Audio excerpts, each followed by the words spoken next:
Our co-author of Thurgood Marshall, Warrior at the Bar, Rebel on the Bench. What led you to a book? Well, Justice Marshall's life and career. He's been someone I've admired all my life, certainly from the time that I worked with him in high school as a page in the Supreme Court. And this has been my great ambition. Michael D. Davis, how about you? I've been a journalist for 25 years, covering the civil rights movement. Thurgood Marshall and my father, John P. Davis, were very close friends. I grew up in an activist family that was very involved in civil rights. Interestingly enough, we had the idea of writing Thurgood Marshall's biography about a month before he officially announced his retirement. And I thought after many, many years of covering the civil rights movement and writing hundreds and hundreds of newspaper articles, it was time for me to sit down maybe and put it all in a book. Did you say John P. Davis? Yes. And who was he? That was my father. Your He father? was an attorney and a very close friend and colleague of Thurgood Marshall's. And where were they attorneys together? My father was a graduate of Harvard Law School and was in Washington, D.C. during the 30s and the 40s and the 50s, a time when the NAACP and Thurgood Marshall had joined the NAACP and had started their activism during those days. The reason I ask, and I'll go to your colleague here about John P. Davis, because John W. Davis is the white man here in this photograph of Thurgood Marshall. And who was he? Well, John W. Davis was Thurgood Marshall's adversary in the famous case of Brown versus Board of Education. John W. Davis was one of the most distinguished advocates of his day. He was the Democratic nominee for president in 1924 against Calvin Coolidge. He later was a U.S. ambassador to Great Britain. Few men have had as distinguished a career in law and politics as John W. Davis. He was also the founder of the Wall Street firm of Davis, Polk, and Wardwell, which is still one of the most prominent firms in America. And earlier in his career, he was United States Solicitor General, representing the United States in cases that came before the Supreme Court. And it was during that time that Thurgood Marshall actually became a great admirer of John W. Davis. When Thurgood was in law school at Howard University, he used to cut classes during the afternoon to watch the great John W. Davis at work before the United States Supreme Court.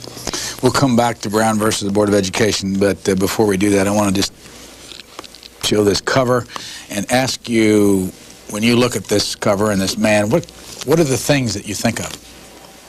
Oh, Brian, I think about the fact that on our way to your studios today, coming through Union Station, that Hunter and I could use any restroom in the station, stop and have coffee at any restaurant that was open. I think about the fact of the thousands or millions of black children who now can go to adequate schools. The very fact that right here in Washington, D.C., unlike in Thurgood Marshall's time, a woman who can go into Woodward and Lothrop department store. In the old days, she could go in and buy a $200 dress, but could not sit down and drink a 10-cent cup of coffee in the store's cafeteria. All that and much more has changed because of Thurgood Marshall and men like him. What do you think of, Mr. Clark? Actually, I think a lot of that was before my time, segregation. Certainly, it was something that affected my father and my mother and my grandparents. What I think about these days is the visionary quality that he had, the impact that his opinions are going to have on the court, and the way that his judicial philosophy will influence today's judges and tomorrow's judges long into the next century. What kind of person is he? What are the things you would say about him? I mean, I know you wrote a bunch of things. Despite the many landmarks of his career, as chief counsel for the NAACP, later under President Kennedy, Solicitor General, on the federal bench at the circuit level and later on the Supreme Court, Thurgood Marshall is the kind of a guy who never took himself too seriously. He never lost his ability to laugh at himself. He never lost the desire to give credit to other people who were part of the massive and large number of accomplishments and victories that he won on behalf of not just black Americans. Remember, he won these for all Americans.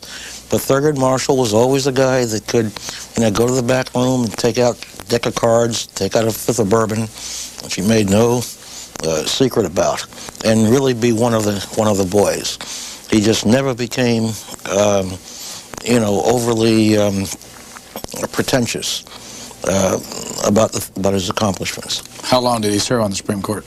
He served, I believe, 26 years from... 24 years on the Supreme Court. 24 years on the Supreme Court. What was he doing immediately before that? Before that, he was Solicitor General, who is the lawyer who represents the United States in cases that come before the Supreme Court. And right before that? Before that, he was on the Second Circuit Court of Appeals, which covers a number of New England states. That was his first judicial appointment. And how did you two get together to write this book? And when did you start on it? You mentioned earlier. Of course, I said, as a journalist, I probably started on the book about 25 years ago. Hunter and I have been friends for a long time. Hunter is a former journalist for Time magazine. Our families have been friends. We're both fourth-generation Washingtonians. And we had thought about this book for some time. And then there just came a time when the time was right, the process, and we decided we would sit down and write the book. What do you do for a living now besides write books? Right now I'm writing books. And where do you still live in Washington, D.C.? Yes. In your case, what have you done? I'm a writer for a living currently right now. I'm working on a biography of Justice William Brennan. And is this an authorized biography of Thurgood Marshall? No. Well, it isn't an unauthorized biography. When we approached Justice Marshall about our project, he informed us that at that particular point in time, he had completely abandoned the idea of cooperating with anyone on a biography about me. That was the line that he used, and we think that he's reached a point in his career and age and health where he's perfectly content, as well he should be, to let history judge his accomplishments and achievements. I don't think he feels the need to put any particular gloss on anything one way or another. How much did he cooperate with you? Did you interview him? I have interviewed him as a journalist through the years, Brian, but not specifically for this book. Did you ask to interview him? Oh, yes. And as I said, he gave us a very polite response that is summed up, I think, in the final chapter of the book, where he says, I have given 50 years to it, let the people decide. In the acknowledgments, you acknowledge the family of Juanita Jackson Mitchell. That's right. For allowing us to have precious moments with her in the months before her death. Who is she, or who was she? Juanita Jackson Mitchell is a Baltimore attorney, and of course Thurgood Marshall was from Baltimore. She was the widow of Clarence Mitchell II, who was a lobbyist for the NAACP in the 50s and in the 60s. He was often referred to as the 101st senator, but the Mitchell family in Baltimore has long been active in civil rights. It was Dr. Lily Jackson, Juanita Mitchell's mother, who had worked with Thurgood Marshall in the 30s. She was the president of the NAACP, and she was really one of Thurgood Marshall's mentors. She got Thurgood Marshall to organize pickets, to integrate the stores in Baltimore. And, of course, she is also the mother of former Maryland Senator Clarence Mitchell and former Maryland Representative Michael Mitchell. Also in the acknowledgments, Edward A. Novak III, our literary agent, for inspiring us with the remark, quote, I want this to be the book my daughters Anna and Kate read one day to learn about race relations in America. Ed has been very helpful to us. He was our agent, of course, and arranged the deal with Carroll Publishing Company. But what we tried to do was, what we set out to do was write a commercial biography, a popular biography, something that would be easily accessible to the general public. We deal with some concepts and theories that are very legalistic. Certainly the politics is very complex. You're talking about men and women who consciously planned over the course of years to bring about a social revolution in America, which they, in fact, did. Yet, we wanted to write about these things in a very simple, easygoing, readable, and articulate way, without crossing the line into something that was so much in the popular vein that it didn't do justice to the complexity of this man's thoughts and contributions. Ed reminded us where to find that line. He said, write for my daughters. Let me be able to hand this book to my daughters and say, this is the history of race relations, this is the history of African Americans and their efforts to enter the mainstream of American society. And that inspired us. That inspired us to write what we hope or would like to think is history, true history, great history. Early in the book, you write about the automated elevator at the Supreme Court and some tourists that walked on with Mr. Marshall, Mr. Justice Marshall, standing in the elevator. What happened? Right, that's one of the anecdotes that I think is very emblematic of Thurgood Marshall's life. At the Supreme Court, there is an elevator reserved just for the justices. And on the particular occasion that you refer to, Thurgood Marshall had walked through the corridors of the Supreme Court without his robes, a regular business suit as much as anyone else. And a family of white tourists, we don't know where they were from, were spending a day at the Supreme Court and mistakenly entered the elevator where Thurgood Marshall had already stepped onto the elevator, and they assumed that he was the elevator operator, though it was an automatic elevator. Well, the family stepped to the rear of the elevator car, announced their floor. Thurgood Marshall looked at them, and he had a great ability to use black dialect, which he used to his great advantage many times, and he said, "Yes, sir, yes, sir." He pushed the floor. When the elevator arrived, he, stepped back and ushered the family out. And then very slowly, as they walked down the hall, it dawned on them that this was Thurgood Marshall. And Thurgood Marshall said he just sat there, or stood there, and just so he enjoyed it no end as they slowly realized, who he was. But this was the kind of man that Thurgood Marshall was. He said early on, "I intend to wear life like a loose garment." He had a driver from time to time, and you relate in the book how the driver of Supreme Court justices had graded the different justices on the way he treated them. Sure. Most justices, all the justices, they treated him, excuse me. Right. All the justices, in fact, have messengers who perform a number of clerical and housekeeping functions, also serve almost as personal valets in some instances. And Justice Marshall's chauffeur or messenger, whenever he drove him, said that Marshall was unlike the other justices in that he was really engaged him in conversation, genuinely was interested in what he thought, not just about the Redskins or the sports column, but how he felt about politics and how he felt about social issues. And in that regard, seemed to have a little higher respect for the little man, the messenger, the clerk, the guy who's a little lower on the totem pole. Some of the justices didn't do so well, not the grading of the driver or the messenger did of other justices. Do you remember who? I remember, for instance, that I think former Justice Powell got good marks for engaging the drivers, and Justice Rehnquist talks football, and Justice Berger. Do you have some other?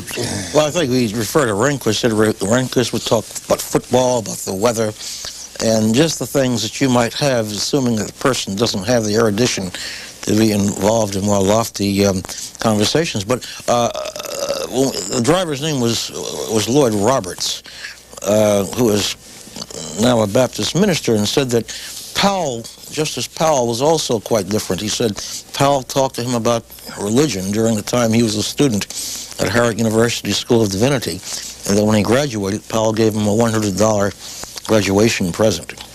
But Marshall seemed to be, as I said, all of his life, he could, there was a barber shop in a black neighborhood in Washington, D.C. called U Street, and a famous restaurant there called the Florida Avenue Grill, where they serve so-called soul food. And Thurgood Marshall was a frequent visitor to the Florida Avenue Grill. He would hang around the barber shop. We talked with his barber shortly before his death and said that after the haircut, Marshall would sit around and we'd play poker, talk about civil rights, drink bourbon, and eat pig's feet. You did bring up some of his personal traits, and you mentioned gambling and I don't want this to sound pejorative, but drinking and smoking and watching Western movies. And poker. Would you like to talk through that? I think the point is just that he was a man who had a zest, a zeal for life. He once described himself in an interview with Sidney Zion of the New York Times as a hedonist with no time for pleasure. So he was a sensualist and a gregarious man, but very busy. Went to the racetrack? Went to the racetrack right in Laurel, Maryland. He was a frequent railbird, and one of the people he went to the racetrack with, Brian, was band leader Cab Calloway, who had been his classmate at Lincoln University.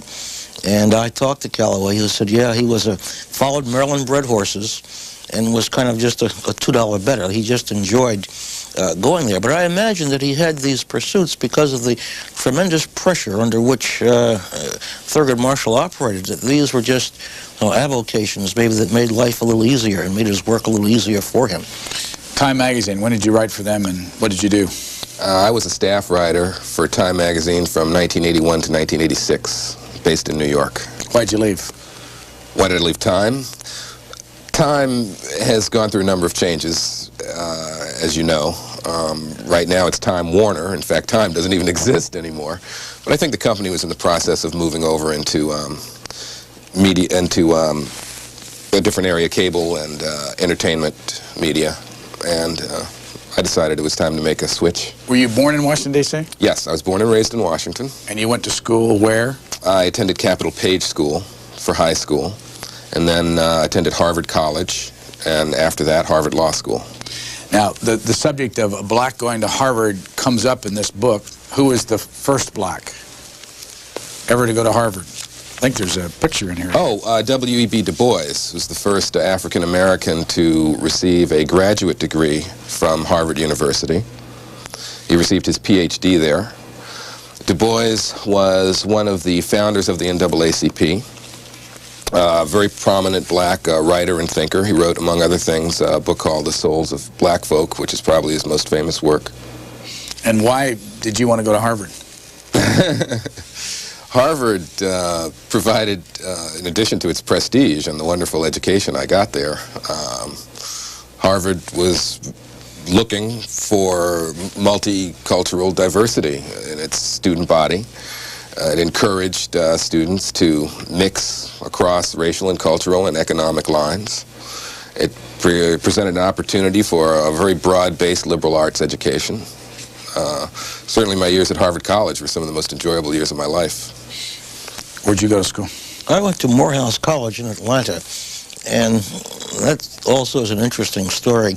I had gone to private prep schools like New Lincoln and Fieldston, and was raised in a society perhaps that was much different, you know, from most blacks, a rather affluent family. And there came a time when it was time to go to college that I wanted to go south. I had never, you know, I had read about the South, but I had lived in a rather protective environment.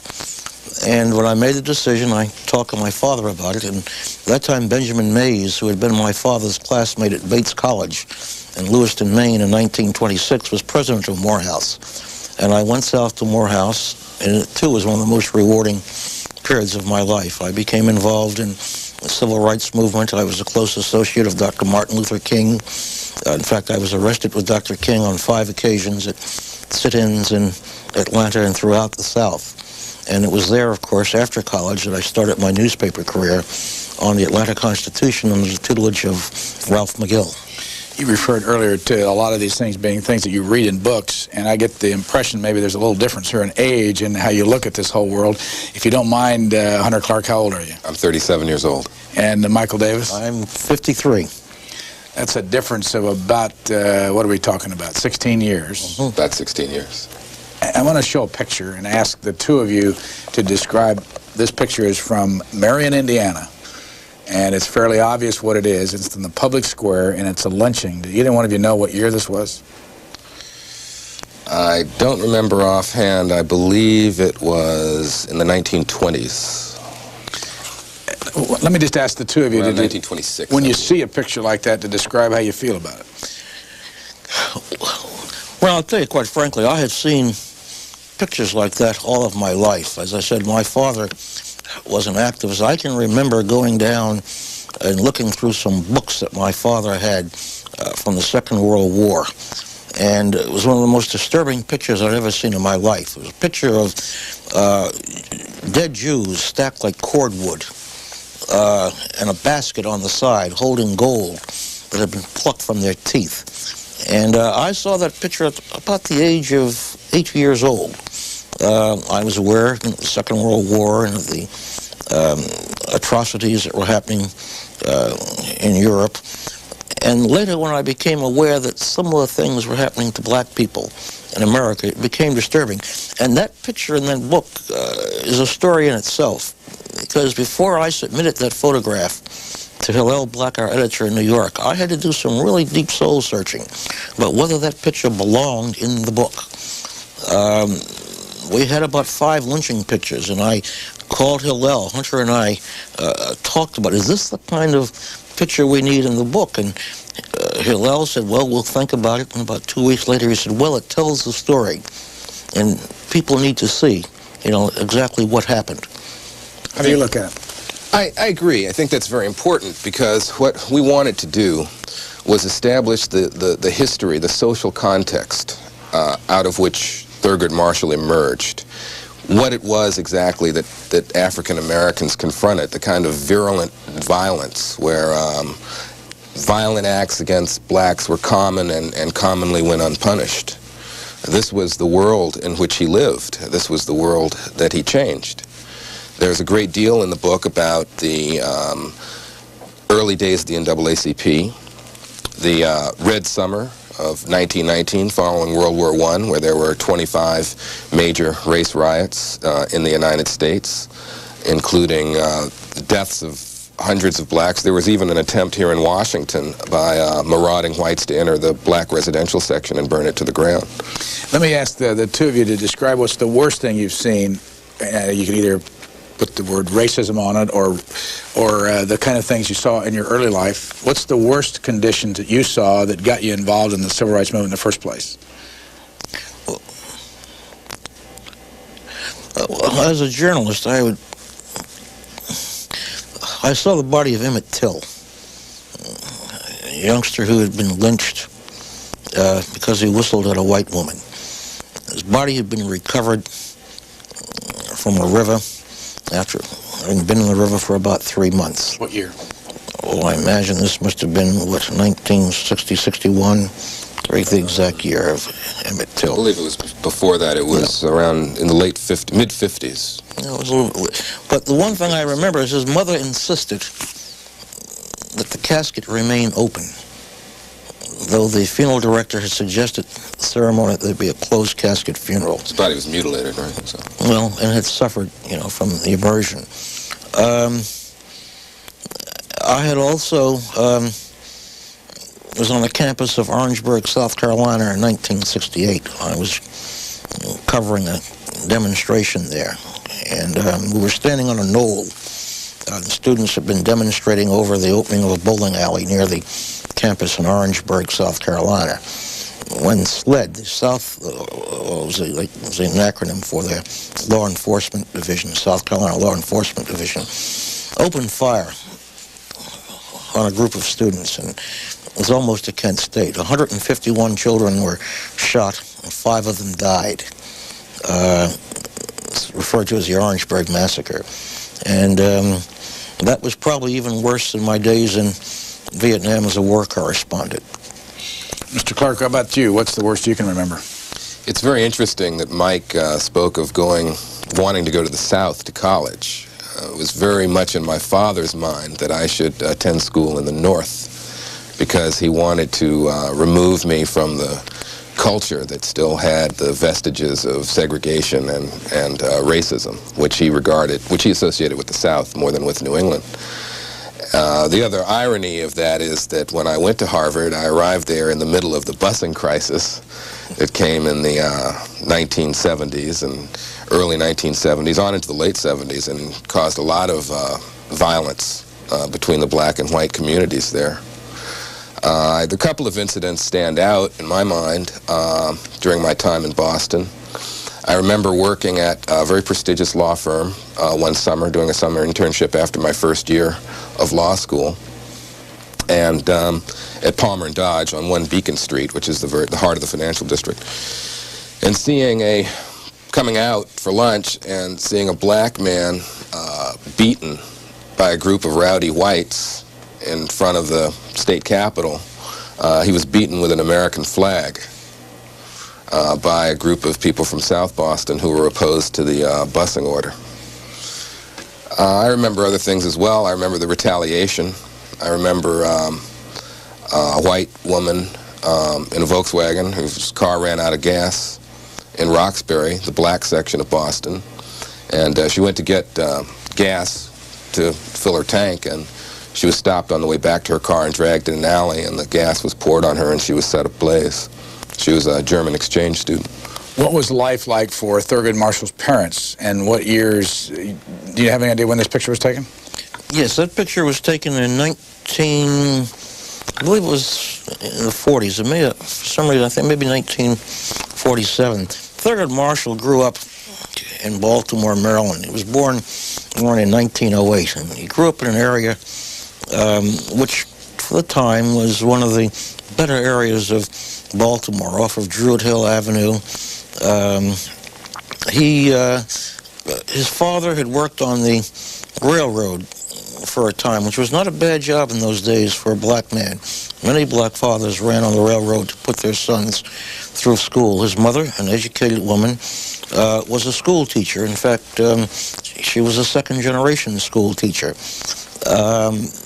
His maternal and paternal grandparents owned neighborhood grocery stores. So Thurgood Marshall grew up in a rather comfortable home in Baltimore. He had, perhaps more of the amenities of life than most of his black contemporaries had at the time. His father, an uneducated man, read very widely and was very interested in the courts, and as a hobby he would go down to the Baltimore courthouse and just watch cases, and often took young Thurgood with him. His father was also one of the first black men to serve on a grand jury in Baltimore, and when he noticed that they always considered the race of a prospective defendant before coming out with an indictment, he challenged that. And the white foreman of the grand jury agreed with Thurgood Marshall's father, and from that time on, that particular grand jury never considered the race of a suspect first before making that determination. If you go back to the 1915, 20s, 25, all that era, what was the difference in a black person's life in this country and a white person? What could blacks not do that whites could then? The most important thing, I think, is just that the color of your skin determined everything about your life.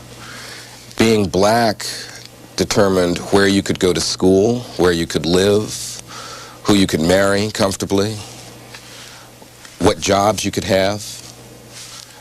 Your color was the defining factor in your life.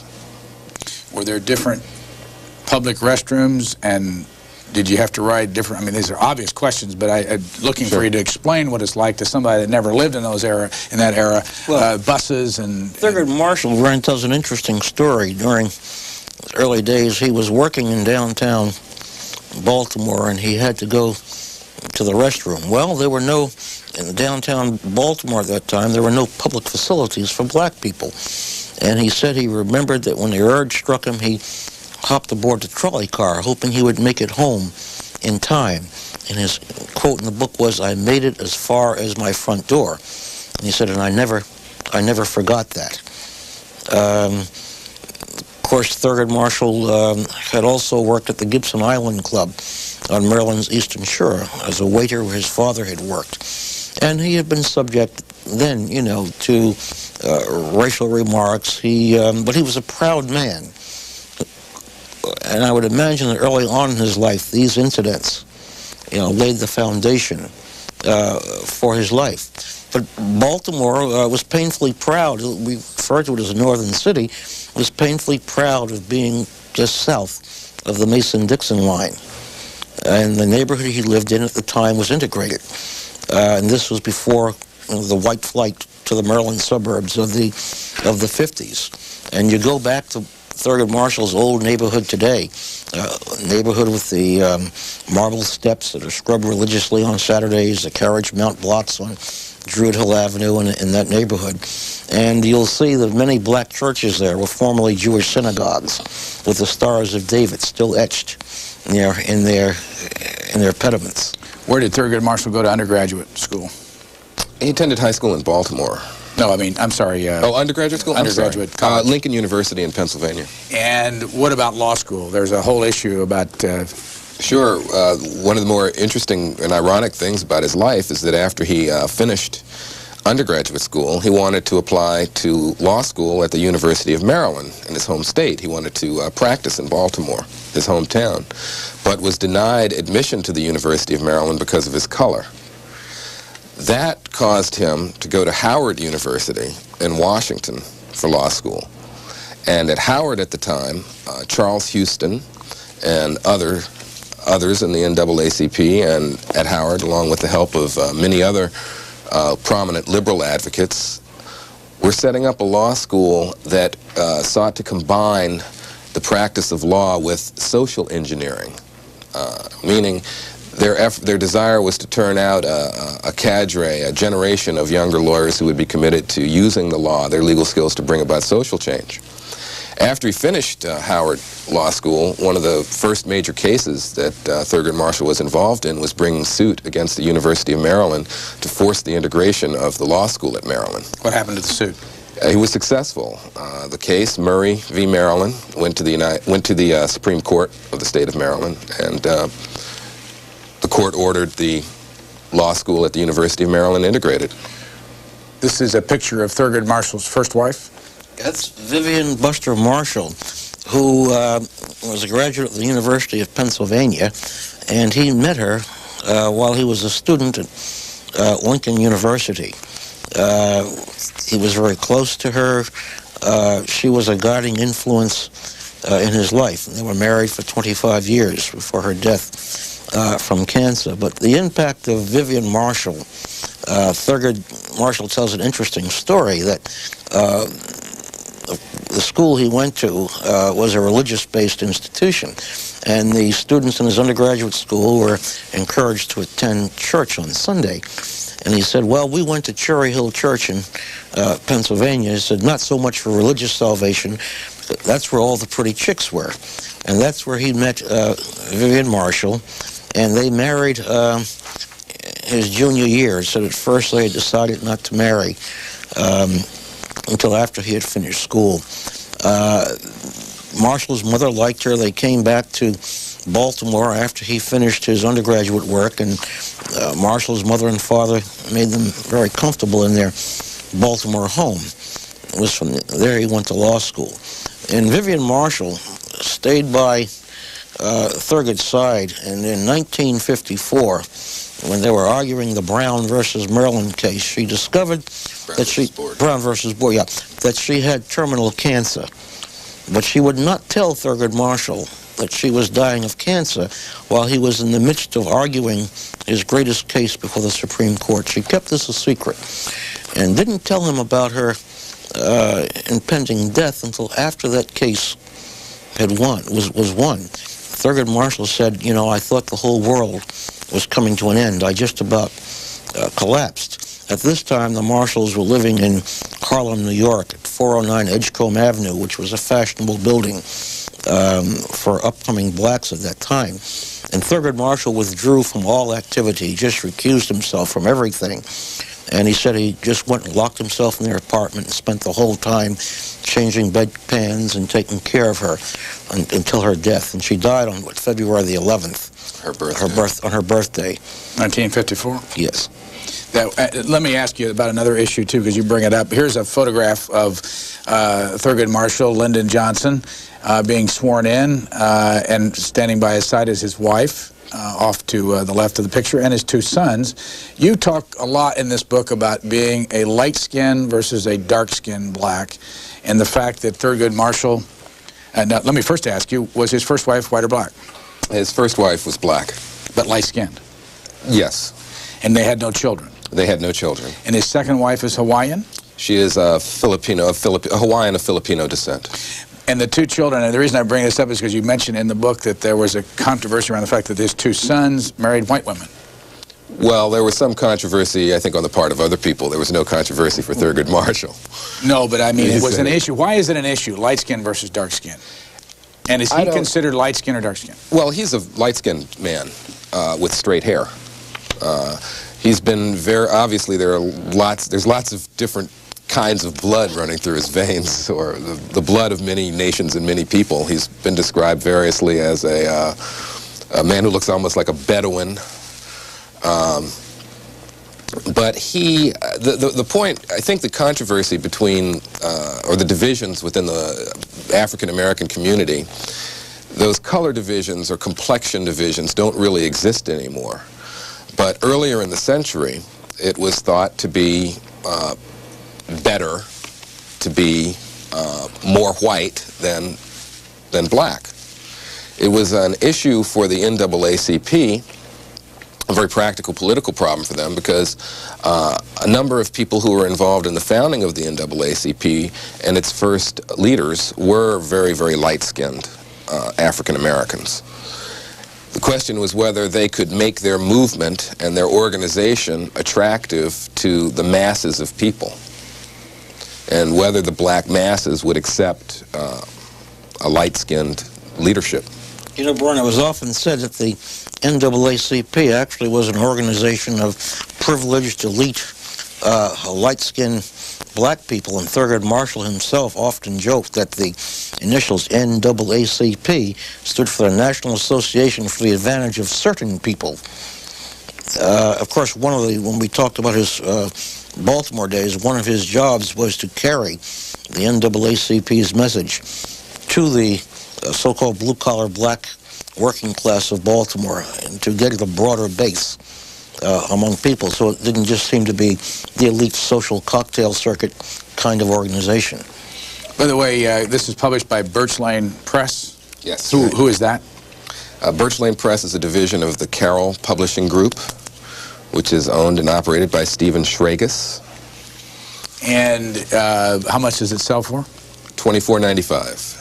And did you have to do certain things in this book in order to make it, you mentioned about being a commercial book earlier, in order to make it a commercial success? And how will you decide, or how will they decide whether it's a commercial success? Well, they'll decide whether it's a commercial success or not by how many copies it sells. Right. But I mean, did you have to do certain things you didn't want to do in order to make it a commercial? No, we had to. One of the things I really enjoyed about working with Hillel Black, our editor in this publisher, we had complete literary freedom. You know, to call the shots and to write the book as we thought it should be written. You know, there was no attempt on the part of the editor or the publisher to make us put things or to handle things a certain way because they may have a commercial impact or impact. We had complete academic freedom in the preparation of this book. You have two chapters in here, chapter 12 and 13, Brown versus the Board of Education, Part 1 and Part 2. How come it needed two parts? Well, Brown was a very long litigation. Well, first of all, Brown is probably Thurgood Marshall's most important achievement as a lawyer. Certainly, as a case, it stands as perhaps the most significant legal opinion of the 20th century in terms of its social impact. Who was Brown? Well, actually, the case is a consolidation of 5 cases that were brought before the Supreme Court to challenge segregation in the public schools. The most, one of those cases came from Kansas, Brown versus Topeka Board of Education. But the case that Marshall handled personally came out of South Carolina, Clarendon County, South Carolina, involving Harry and Liza Briggs and their young daughter, who sought to force either the integration or the equalization of the South Carolina public schools. And part one and part two, again, the years that the Brown versus the Board of Education was argued. What years? It started in '53, but it came... Actually, 1950 was when... 50, right, but the decision came in '54. And I think we have two chapters, Brian, because we wanted to lay out, this is an important case, we wanted to lay out the history of this case. But of course it didn't end with that decision. There was a re-argument in Brown, which was as important, I think, as the first argument. And there just seemed to be logical breaking points, wouldn't you say, Hunter? Well, yeah, to put it in context, the NAACP began a litigation strategy during the 1920s designed to challenge the separate but equal doctrine. The separate but equal doctrine had been established by the Supreme Court in 1896 in the case of Plessy versus Ferguson. This is what gave the court's blessing, the court's imprimatur, to the system of separating people by race, segregation, in public accommodations, public education, elsewhere. It's the thing that set up the two separate societies. What the NAACP's initial goal was to show that African Americans were being accorded separate treatment, but treatment that was not, in fact, equal. And the purpose of the strategy was to force equality of treatment. The idea being that most states would probably decide that it was easier just to integrate their schools or their public accommodations than to set up a wholly separate but equal school system for blacks, or system of public accommodations for blacks. It's hard in the limited amount of time we have to get through all this, but let me just read a quote that got my attention when I read it, and explain it. One of the attorneys for South Carolina looked at Marshall seated across the council table. In a voice loud enough for everyone in the courtroom to hear, he told him, "If you show your black ass in Clarendon County again, you'll be dead." What's the circumstances around that quote? Yes, this was just after, this was the Briggs case in which Marshall challenged on behalf of black school children in South Carolina, challenged the inequalities in the South Carolina school system. The case went up to the Supreme Court of the United States, but was remanded to the South Carolina courts. What does remand mean? Sent back for further consideration. Basically, the state of South Carolina argued, the state of South Carolina conceded that its black school system was not as good as its white school system, that the black schools had suffered from over 100 years of neglect. But it promised the courts that if the courts did not order desegregation, the state would make up for the neglect of the past by initiating a crash program of building and recruiting better teachers and bringing the black schools up to a equal status with the white schools. The U.S. Supreme Court at first refused to take the case to challenge segregation itself, and instead remanded it, meaning sent it back to the South Carolina courts to determine how fast South Carolina was making progress in bringing its black schools up to par. The judge in the South Carolina case, the South Carolina Supreme Court decided that progress was in fact being made, that the progress was being made fast enough to satisfy the Constitution, and therefore case dismissed. And at that point, the attorney for the state of South Carolina turned to Thurgood Marshall and said what you just quoted. How'd you find that? How did I find that? How do you know that? Well, I don't remember exactly the source for that, but there were a tremendous number of sources that we used to research the background of this particular case. I don't recall off the top of my head where that particular quote came from. Probably a newspaper article of the time, or I don't remember. There's a lot more to this Brown versus the Board of Education, and a lot more than I know I remembered about the two different sets of Supreme Court appearances, a Chief Justice that died in the middle of it all. But before you tell that story, how had Thurgood Marshall put himself in a position to be the person leading the charge on this? Thurgood Marshall went to work for his mentor, Charles Hamilton Houston, who had gone to New York to head up the legal operation for the NAACP, Brian.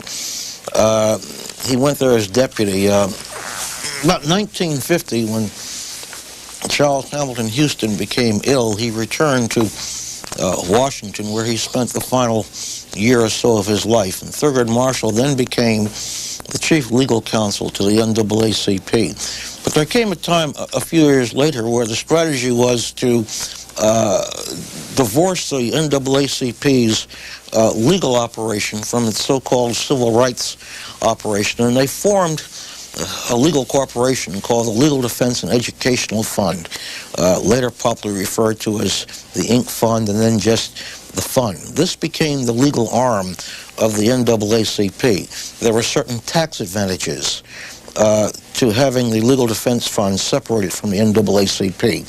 The Legal Defense Fund operating, as a legal arm, did not have to pay certain taxes, and it had more freedom to operate than if it had remained a part of the NAACP. And Thurgood became chief counsel. And as chief counsel, he normally fell into the position of being in charge of all NAACP litigation, because it was the Inc. Fund that was going into the courts of Alabama and Mississippi, and not just on schools. Going in, school cases came much later. They were involved in efforts to remove the poll tax, voting rights, and a lot of other things before they worked their way up to what we refer to as the wedge, the Brown case, which they say, with the Brown case, that Thurgood Marshall dismantled the system of American apartheid.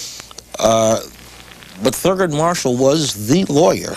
In fact, it was in the 50s that black and white media started referring to him as Mr. Civil Rights. And as the chief lawyer for the NAACP, when the headlines were written, when the newscast went out, it wasn't the name of NAACP President Roy Wilkins that was foremost in the minds of Americans when they thought about the NAACP. It was Thurgood Marshall. And, one of the things, if you look at the court today, and we spend a lot of time looking at the court, the arguments before the court are an hour long, divided 30 minutes on one side, 30 minutes on the other. Page 165, this is the first of Brown versus the Board of Education. It went on for 3 days. The arguments, the questions, the answers, and the rebuttals. When it was over, there was nothing to do but wait the ultimate judgment of the court. 3 days? Well, you have to remember there were 5 cases that were consolidated into Brown. And they all were argued together the first time around? They were all argued together. How many of those cases were argued? You say only the South Carolina case was argued by Thurgood Marshall? No, Thurgood Marshall argued the South Carolina case, and I believe one other case, actually during the oral arguments before the court. But he had overall charge of the litigation and divided up the cases, delegating authority to certain members of his staff. Well, but he was in charge of the... You say that 5 appeared initially to be in favor of ending segregation. Hugo Black, William Douglas, Burton, I don't know his first name, Felix Frankfurter, and Sherman Minton, a liberal former senator from Indiana. Yes. And then there were 4 on the other side, you need 5 you need 5 votes. Chief Justice Benson, Robert Jackson, who William Rink was clerk for, Stanley Reed, and Tom Clark.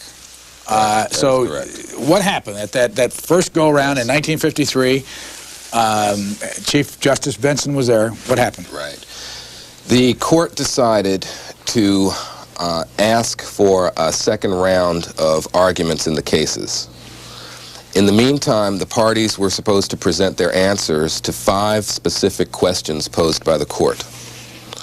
Those questions, in essence, had to do with the court's power to overturn the system of segregation, and with the legislative history of the 14th Amendment's Equal Protection Clause. The idea, we have been led to believe by our research, is that the court, the people who favored desegregation, wanted to come closer to arriving at a unanimous decision if possible. And that at the time of the first round of oral arguments in Brown, unanimity was not attainable. says here that justices issued a per curiam order on June 8th, 1953. Per curiam means? Per curiam is a simple order unaccompanied by any explanation of the logic or rationale because the legal issues are considered settled already. To re-argue, though. On Yes. June 8th, 1953, and the re-argument was scheduled for Monday, October the 12th, 1953. And in the interim, Chief Justice Vinson died. Right. What did that create? Well, Hunter, what did you say? It certainly changed the vote in the court because he was not replaced right away. Right. Well, the most important thing that it did was it brought Chief Justice Earl Warren into the picture. Earl Warren was appointed to replace Vinson.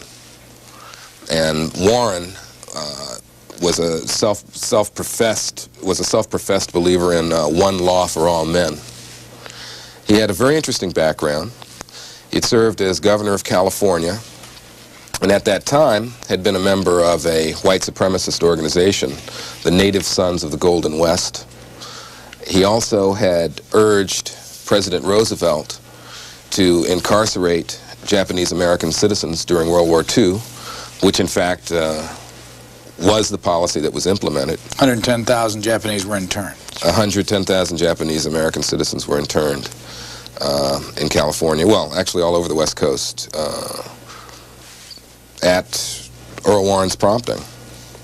So what did Thurgood Marshall feel about Earl Warren coming in as Chief Justice? Could you find out? He was apprehensive. You had to question, the man's record, which was quite public, and where the man stood. Ironically, history, I guess, was on the side of Thurgood Marshall, because we know now that Earl Warren, just like, Justice Hugo Black, who was a former member of the Klan, certainly changed during the years. And when we look at history, we might say that Black and Warren became certainly, great supporters of equal rights for minorities. How did you two divide up this book, by the way? How did we divide this book? Haphazardly, by chance? I don't know. I imagine that of course, Hunter is the lawyer, so as you might expect, he handled, most of the details dealing with the intricacies of the law. I had the experience, the civil rights background, and so I handled most of the materials, dealing with Thurgood Marshall's life, with his relationships with people like Malcolm X, with Martin Luther King, the chapter we write about civil disobedience versus the old God, where in the 60s, the young students and their impatient attitude towards legal gradualism was challenged people like Roy Wilkins and Martin Luther King. And then, of course, after we kind of, carved it out, we got together and just, and polished it and melded. And melded. That's the good word. Before we come to the end of the Brown versus the Board of Education, which I want to get to, you quote him, Thurgood Marshall, is saying here, "I see no reason to say he, Malcolm X, is a great person, a great Negro, and I ask a simple question, what did he ever do? Name me one concrete thing he ever did." Where'd you get that? That was his quote. I got that from talking to several people in New York who had been close to him. That quote, by the way, is a quote that he made as early as his retirement. He was asked on the day of his retirement, and this was before the Malcolm X renaissance, so to speak.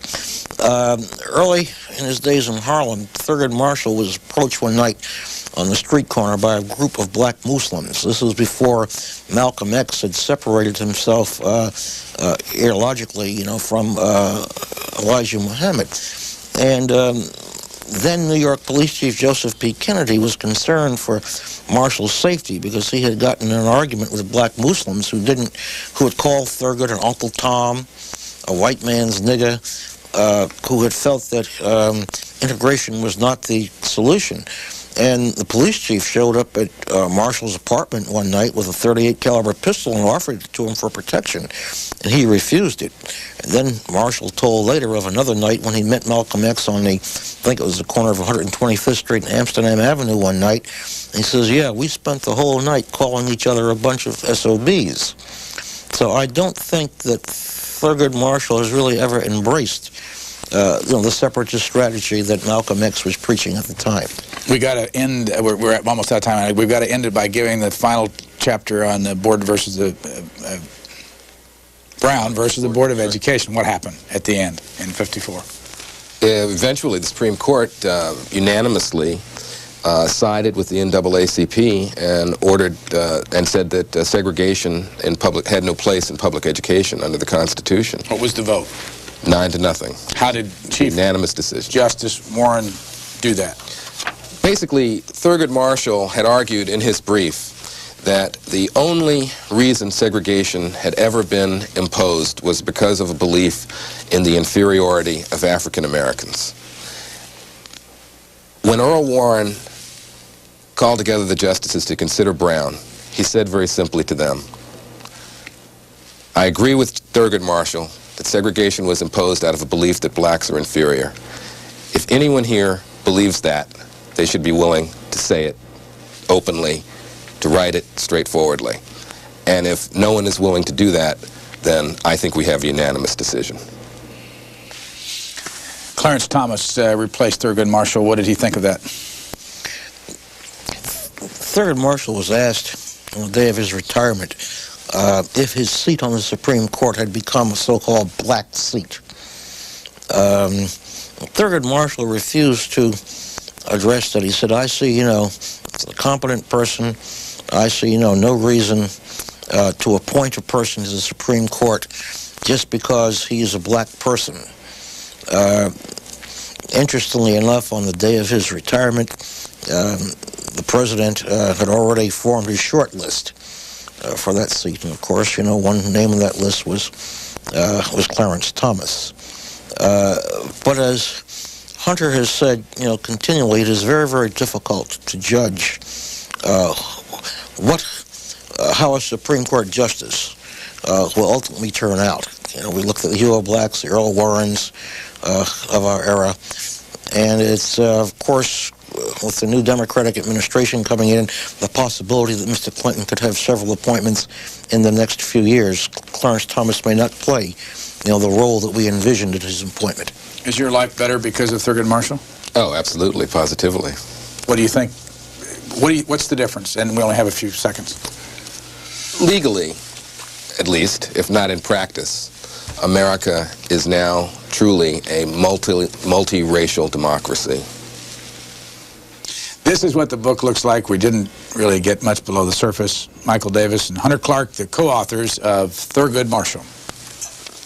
Thank you very much. Thank you. Despite the many landmarks of his career, as chief counsel for the NAACP, later under President Kennedy, Solicitor General, on the federal bench at the circuit level and later on the Supreme Court, Thurgood Marshall is the kind of a guy who never took himself too seriously. He never lost his ability to laugh at himself. He never lost the desire to give credit to other people who were part of the massive and large number of accomplishments and victories that he won on behalf of not just black Americans. Remember, he won these for all Americans. But Thurgood Marshall was always a guy that could, go to the back room and take out a deck of cards, take out a fifth of bourbon, which he made no secret about, and really be one of the boys. He just never became, overly pretentious about his accomplishments. How long did he serve on the Supreme Court? He served, I believe, 26 years from... 24 years on the Supreme Court. 24 years on the Supreme Court. What was he doing immediately before that? Before that, he was Solicitor General, who is the lawyer who represents the United States in cases that come before the Supreme Court. And right before that? Before that, he was on the Second Circuit Court of Appeals. About John P. Davis, because John W. Davis is the white man here in this photograph of Thurgood Marshall. And who was he? Well, John W. Davis was Thurgood Marshall's adversary in the famous case of Brown versus Board of Education. John W. Davis was one of the most distinguished advocates of his day. He was the Democratic nominee for president in 1924 against Calvin Coolidge. He later was U.S. ambassador to Great Britain. Few men have had as distinguished a career in law and politics as John W. Davis. He was also the founder of the Wall Street firm of Davis, Polk, and Wardwell, which is still one of the most prominent firms in America. And earlier in his career, He was United States Solicitor General, representing the United States in cases that came before the Supreme Court. And it was during that time that Thurgood Marshall actually became a great admirer of John W. Davis. When Thurgood was in law school at Howard University, he used to cut classes during the afternoon to watch the great John W. Davis at work before the United States Supreme Court. We'll come back to Brown versus the Board of Education, but before we do that, I want to just show this cover and ask you, when you look at this cover and this man, what are the things that you think of? Oh, Brian, I think about... Our co-author of Thurgood Marshall, Warrior at the Bar, Rebel on the Bench. What led you to a book? Well, Justice Marshall's life and career. He's been someone I've admired all my life, certainly from the time that I worked with him in high school as a page in the Supreme Court. And this has been my great ambition. Michael D. Davis, how about you? I've been a journalist for 25 years, covering the civil rights movement. Thurgood Marshall and my father, John P. Davis, were very close friends. I grew up in an activist family that was very involved in civil rights. Interestingly enough, we had the idea of writing Thurgood Marshall's biography about a month before he officially announced his retirement. And I thought after many, many years of covering the civil rights movement and writing hundreds and hundreds of newspaper articles, it was time for me to sit down maybe and put it all in a book. Did you say John P. Davis? Yes. And who was he? That was my father. Your He father? was an attorney and a very close friend and colleague of Thurgood Marshall's. And where were they attorneys together? My father was a graduate of Harvard Law School and was in Washington, D.C. during the 30s and the 40s and the 50s, a time when the NAACP and Thurgood Marshall had joined the NAACP and had started their activism during those days. The reason I ask, and I'll go to your colleague here, which covers a number of New England states. That was his first judicial appointment. and how did you two get together to write this book? And when did you start on it? You mentioned earlier. Of course, I said, as a journalist, I probably started on the book about 25 years ago. Hunter and I have been friends for a long time. Hunter is a former journalist for Time magazine. Our families have been friends. We're both fourth-generation Washingtonians. And we had thought about this book for some time. And then there just came a time when the time was right, the process, and we decided we would sit down and write the book. What do you do for a living now besides write books? Right now I'm writing books. And where do you still live in Washington, D.C.? Yes. In your case, what are you doing? I'm a writer for a living currently right now. I'm working on a biography of Justice William Brennan. And is this an authorized biography of Thurgood Marshall? No. Well, it isn't an unauthorized biography. When we approached Justice Marshall about our project, he informed us that at that particular point in time, he had completely abandoned the idea of cooperating with anyone on a biography about me. That was the line that he used, and we think that he's reached a point in his career. And the fact that on our way to your studios today, coming through Union Station, that Hunter and I could use any restroom in the station, stop and have coffee at any restaurant that was open. I think about the fact of the thousands or millions of black children who now can go to adequate schools. The very fact that right here in Washington, D.C., unlike in Thurgood Marshall's time, a woman who can go into Woodward and Lothrop department store. In the old days, she could go in and buy a $200 dress, but could not sit down and drink a 10-cent cup of coffee in the store's cafeteria. All that and much more has changed because of Thurgood Marshall and men like him. What do you think of, Mr. Clark? actually, I think a lot of that was before my time, segregation. Certainly, it was something that affected my father and my mother and my grandparents.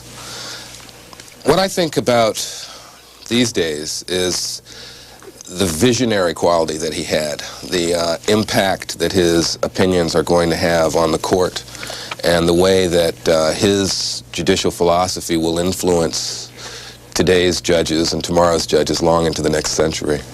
What kind of person is he? What are the things you would say about him? I mean, I know you wrote a bunch of things. Thurgood Marshall